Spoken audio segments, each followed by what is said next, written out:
साल 1498 में स्पेन के एक नाविक क्रिस्टोफर कोलंबस अटलांटिक महासागर को पार कर अमेरिका के कैरेबियन द्वीप समूह का खोज किया। क्योंकि कोलंबस इंडिया के खोज पर निकला था तो इन द्वीप समूह को इंडिया समझा और यहाँ के लोगों को रेड इंडियन नाम दिया। बट आगे के सालों में फ्लोरेंस के एक नाविक अमेरिगो वेस्पुसी ने इस नई दुनिया को विस्तार से ढूंढा और इसे अमेरिका बताया। अमेरिका का पता लगते ही यूरोप के शक्तिशाली देश स्पेन, फ्रांस, पुर्तगाल और इंग्लैंड अमेरिका में अपनी उपनिवेश स्थापना की होड़ लगा दी। इसी क्रम में इंग्लैंड ने उत्तरी अमेरिका में अपना 13 उपनिवेश स्थापित किया। अब इन क्षेत्रों में प्रशासन इंग्लैंड द्वारा चलाया जाता था, पर उपनिवेशवासी यानी अमेरिका के लोग इंग्लैंड द्वारा लागू किए गए कानूनों से परेशान था। समय के साथ साथ ये परेशानी आक्रोश में बदल जाता है और इसी आक्रोश से अमेरिका के लोग इंग्लैंड के विरुद्ध विद्रोह शुरू करता है और इसी विद्रोह को हम अमेरिकी स्वतंत्रता संग्राम के नाम से जानते हैं। Bihar board class 9th history के 2nd चैप्टर में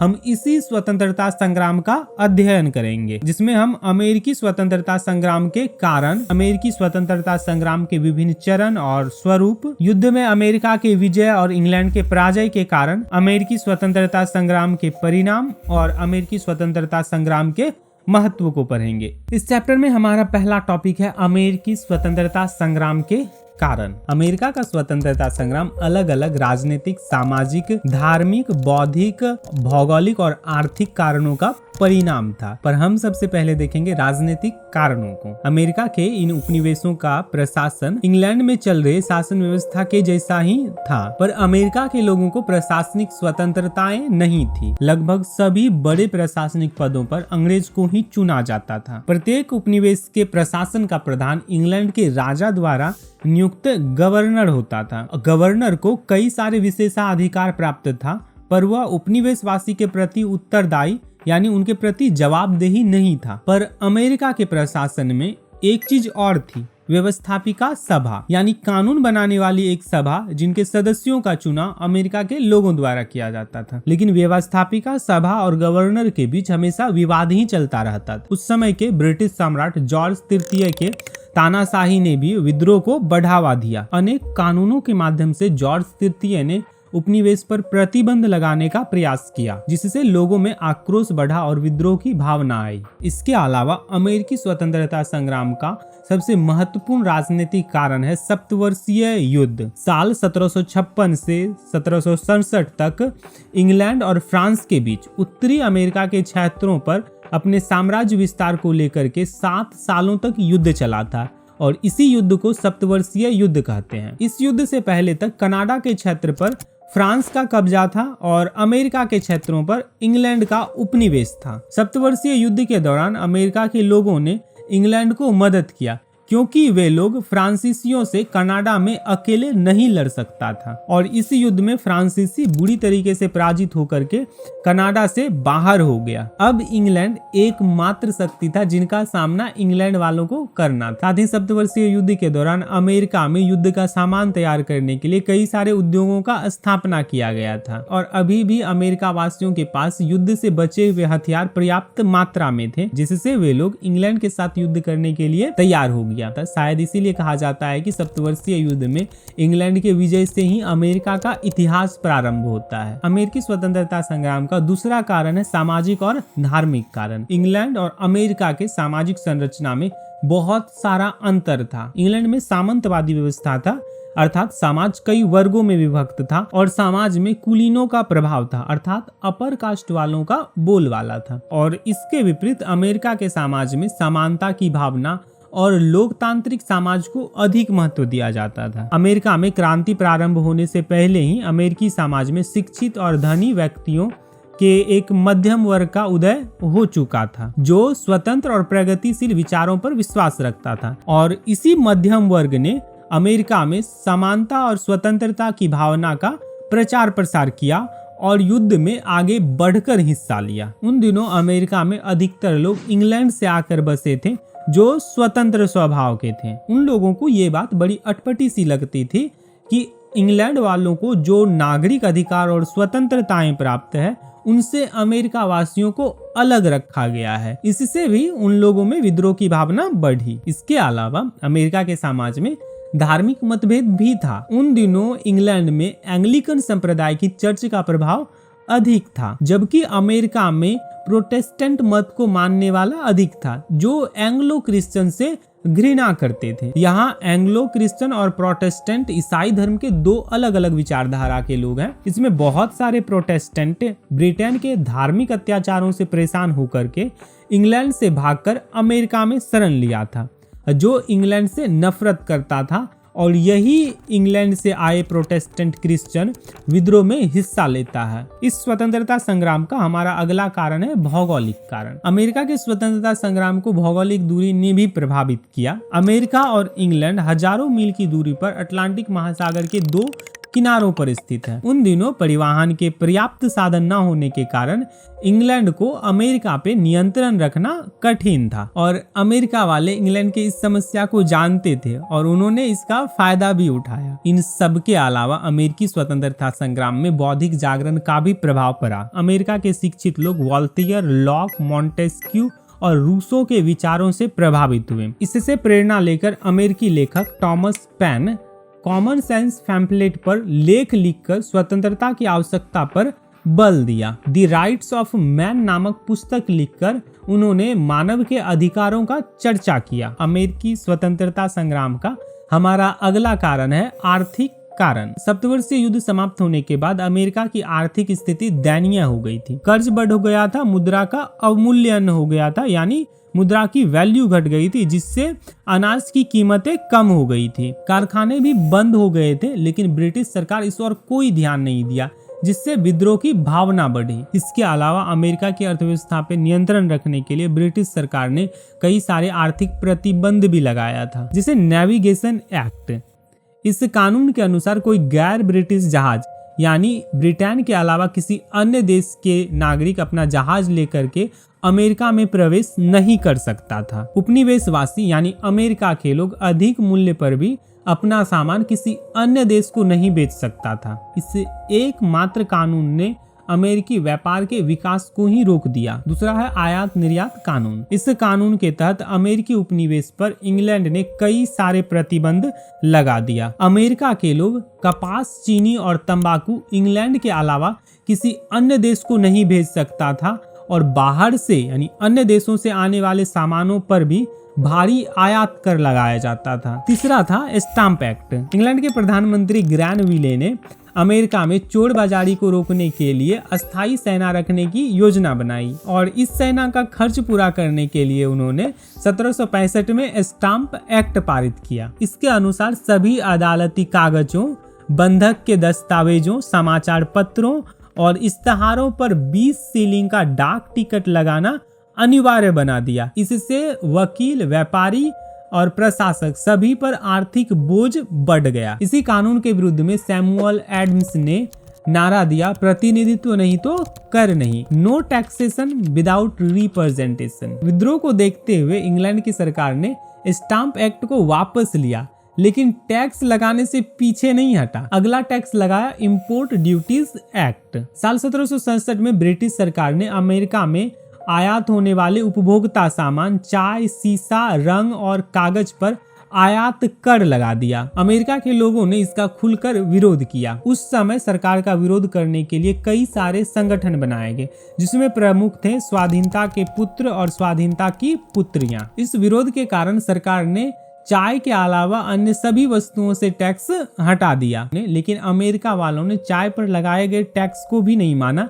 और विरोध शुरू किया। चाय पर लगाए गए टैक्स का विवाद इतना बड़ा हो गया कि अमेरिकी स्वतंत्रता संग्राम का तात्कालिक कारण बना, जिसे हम बोस्टन चाय पार्टी की घटना के नाम से जानते हैं। एक्चुअल में बोस्टन चाय पार्टी की घटना में क्या हुआ था कि चाय कानून द्वारा ईस्ट इंडिया कंपनी को भारत से सीधा अमेरिका चाय भेजने का एकाधिकार प्राप्त था, अर्थात ईस्ट इंडिया कंपनी के अलावा कोई अन्य कंपनी अमेरिका में चाय नहीं बेच सकता था। इस कानून का अमेरिकन ने कड़ा विरोध किया। साल 1767 में जब ईस्ट इंडिया कंपनी के चाय से लदे जहाज बोस्टन बंदरगाह पर पहुंचा, तो बोस्टन के नागरिकों ने आदिवासियों के वेश में आकर चाय की सारी पेटियां जहाज पर से समुद्र में फेंक दी। प्रतिक्रिया में सरकार ने बोस्टन बंदरगाह को व्यापार के लिए बंद कर दिया। यही घटना बोस्टन चाय पार्टी के नाम से फेमस हुई और इसी घटना के बाद अमेरिका का स्वतंत्रता संग्राम प्रारंभ हुआ। अब हम इस चैप्टर के अगले टॉपिक को देखते हैं। हमारा दूसरा टॉपिक है अमेरिकी स्वतंत्रता संग्राम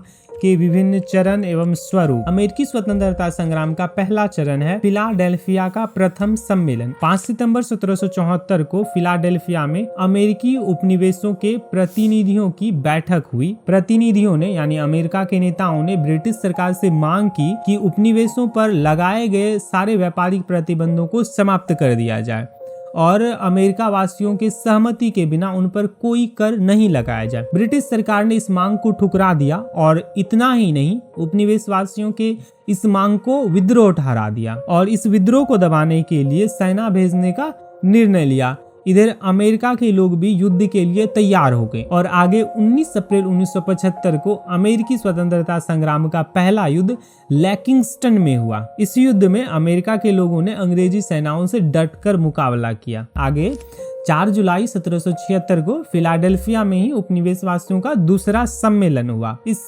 बैठक में स्वतंत्रता की घोषणा के प्रस्ताव को मंजूरी दे दी गई। इस घोषणा को तैयार करने में अमेरिका के थॉमस जेफरसन की महत्वपूर्ण भूमिका थी। अमेरिका के 13 उपनिवेशों ने एक साथ स्वतंत्रता की घोषणा की। इस टाइम पर युद्ध की आकांक्षा को देखते हुए युद्ध के संचालन के लिए जॉर्ज वाशिंगटन को उपनिवेशों का सेनापति नियुक्त किया गया। अमेरिकन जॉर्ज वाशिंगटन के नेतृत्व में स्वतंत्रता संग्राम लड़ा। यहाँ पर अमेरिकन को स्पेन, फ्रांस और हॉलैंड ने धन के साथ साथ युद्ध और खाद्य सामग्री भी भेजी। यहाँ तक कि फ्रांसीसी सैनिकों ने अमेरिका की ओर से युद्ध भी लड़ा। अंत में साल 1781 में ब्रिटिश सेनापति लॉर्ड कॉर्नवालिस पराजित होकर के आत्मसमर्पण कर दिया और इसी के साथ अमेरिकी स्वतंत्रता संग्राम समाप्त हुआ। पर अमेरिकी स्वतंत्रता संग्राम का अंतिम चरण है पेरिस की संधि। साल 1783 में पेरिस में एक संधि हुई जिसमें ब्रिटिश सरकार ने अमेरिका के 13 उपनिवेशों को मान्यता दी। इसी के साथ स्वतंत्र संयुक्त राज्य अमेरिका का उदय हुआ। अब हमारा इस चैप्टर का अगला टॉपिक है युद्ध में अमेरिका के विजय और इंग्लैंड के पराजय के कारण। अमेरिकी स्वतंत्रता संग्राम में अमेरिका के विजय और इंग्लैंड के पराजय के कई सारे कारण हैं। इसमें पहला कारण है इंग्लैंड का अकेला युद्ध लड़ना। इस युद्ध में इंग्लैंड अकेले लड़ा, उसे किसी अन्य देश का सहयोग नहीं मिला। वहीं अमेरिका को इंग्लैंड के विरोधी और शत्रु देश स्पेन, फ्रांस और हॉलैंड मदद कर रहा था, सहयोग दे रहा था। आगे इंग्लैंड के पराजय का दूसरा कारण है युद्ध क्षेत्र का दूर होना। इंग्लैंड को हजारों मील दूर अमेरिका में युद्ध करना पड़ा। उसे युद्ध का सामान और रसद सामग्री पहुंचाने में कई सारे कठिनाइयों का सामना भी करना पड़ा, जबकि अमेरिका के उपनिवेशों को यह लाभ था कि वह अपने ही क्षेत्र में युद्ध लड़ रहा था। पर इंग्लैंड के हारने का सबसे बड़ा कारण था इंग्लैंड में योग्य नेताओं का अभाव। अमेरिकी स्वतंत्रता संग्राम के दौरान ऐसे नेताओं का अभाव था जो अमेरिका के लोगों के अनुरूप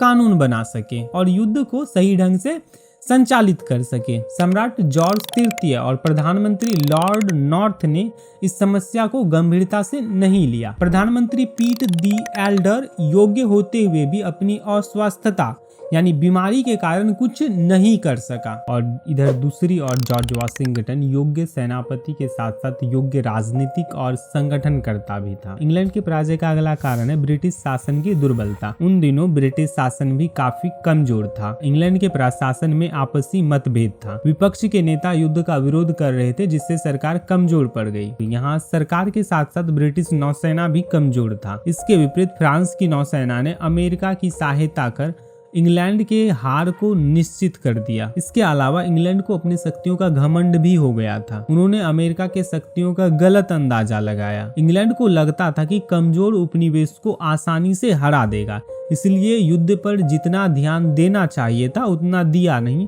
जिससे इंग्लैंड की हार हुई। जबकि अमेरिकन का निश्चित आदर्श था, उन्हें हर हाल में स्वतंत्रता चाहिए था। उसके अंदर एकता था जो उसे युद्ध में विजय बनाया। अब हमारा अगला टॉपिक है अमेरिकी स्वतंत्रता संग्राम के परिणाम, जिसमें हम देखेंगे कि अमेरिका, इंग्लैंड और फ्रांस के साथ साथ इस स्वतंत्रता संग्राम का भारत पर क्या प्रभाव पड़ा। तो सबसे पहले हम इस स्वतंत्रता संग्राम का अमेरिका पर पड़े प्रभाव को देखते हैं। अमेरिकी स्वतंत्रता संग्राम के बाद अमेरिका के 13 उपनिवेशों ने आपस में मिलकर के संयुक्त राज्य अमेरिका की स्थापना की। इस नए राष्ट्र के लिए 1787 में एक नया लिखित संविधान बना, जिसे 1789 में लागू किया गया। नए संविधान से अमेरिका एक धर्मनिरपेक्ष राष्ट्र बना और वहां के नागरिकों को मौलिक अधिकार और स्वतंत्रताएं दी गई। इस संविधान ने अमेरिका में महिलाओं को संपत्ति का अधिकार दिया पर मताधिकार नहीं दिया, अर्थात महिलाएं संपत्ति रख सकती थी लेकिन वोट नहीं डाल सकती थी। इसके साथ ही अमेरिका विश्व का पहला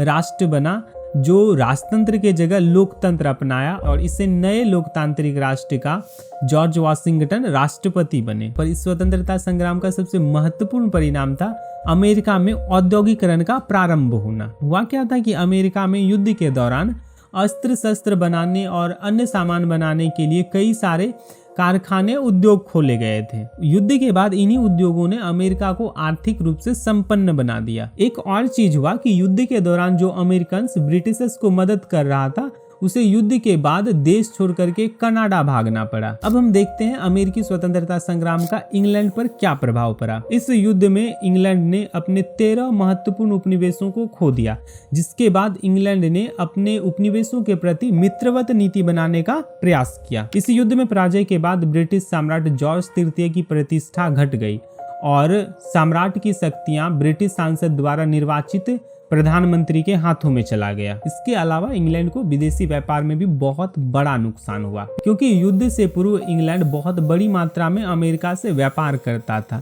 जो बंद हो जाने से इंग्लैंड को बहुत बड़ी आर्थिक क्षति हुई। इस प्रकार युद्ध में होने वाले खर्च भी इंग्लैंड के अर्थव्यवस्था पर बुरा प्रभाव डाला। हालांकि इन सब घटनाओं से इंग्लैंड ने सबक लिया और अपने शासन व्यवस्था में सुधार लाया। तो अब इंग्लैंड में राजनीतिक स्वतंत्रता का महत्व बढ़ गया, राजा की शक्तियों को सीमित और नियंत्रित किया गया। पर अमेरिकी स्वतंत्रता संग्राम से सबसे अधिक कोई देश प्रभावित हुआ तो वह था फ्रांस। इस युद्ध में फ्रांस ने अमेरिका को आर्थिक और सैनिक सहायता दिया। फ्रांसीसी सैनिक के अलावा अनेक फ्रांसीसी स्वयंसेवक ने भी इस युद्ध में भाग लिया। पर युद्ध के बाद जब वो सैनिक और स्वयंसेवक फ्रांस लौटा तो उन्हें एहसास हुआ कि स्वतंत्रता और समानता के जिन सिद्धांतों के लिए वो युद्ध कर रहा था वो तो फ्रांस में है ही नहीं। और इसी एहसास के साथ वे फ्रांसीसी सैनिक और स्वयंसेवक राजतंत्र के विरोधी हो गए और आर्थिक सहायता देने से फ्रांस खुद कंगाल हो गया था। इन सब घटनाओं ने फ्रांस में 1789 की फ्रांसीसी क्रांति को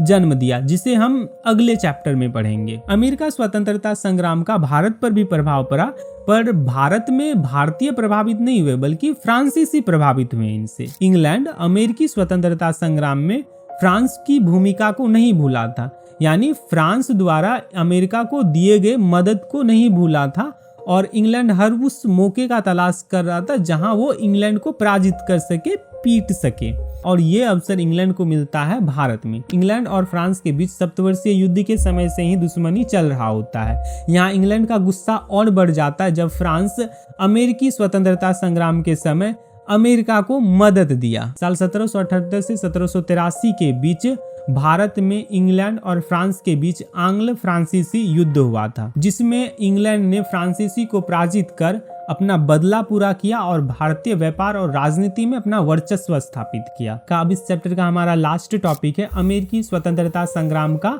महत्व। अमेरिका का स्वतंत्रता संग्राम विश्व इतिहास की एक महत्वपूर्ण घटना है। विश्व इतिहास में पहली बार ऐसा हुआ कि कोई 13 उपनिवेश आपस में मिलकर औपनिवेशिक शासन का विरोध किया, युद्ध जीता और एक राष्ट्र का निर्माण किया, जिससे विश्व पटल पर एक नए संयुक्त राज्य अमेरिका का उदय हुआ और अमेरिका राजतंत्र के दौर में लोकतंत्र अपनाकर विश्व का पहला गणतांत्रिक राष्ट्र बना। अमेरिका में पहली बार लिखित संविधान लागू किया गया और धर्मनिरपेक्ष राज्य की स्थापना भी पहली बार अमेरिका में किया गया और अमेरिका से प्रेरणा लेकर के विश्व के कई राष्ट्रों में